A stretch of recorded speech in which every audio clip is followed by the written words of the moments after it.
কষ্ট আছে। তোমার কাকি আমি এই চোখ খাতা, তোমার কাকি 300-400 সুগার, মাথা ঘুরে পড়ে যাচ্ছে, ডাক্তারি ওষুধ কিনতে পারছি না, একটু গার্সি স্কুলের সামনে ঘর ভাড়া। আর আমার কে আছে, কে আছে আমার?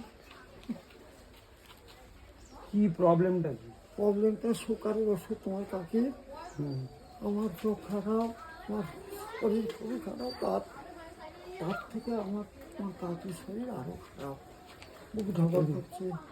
আর কি করবো?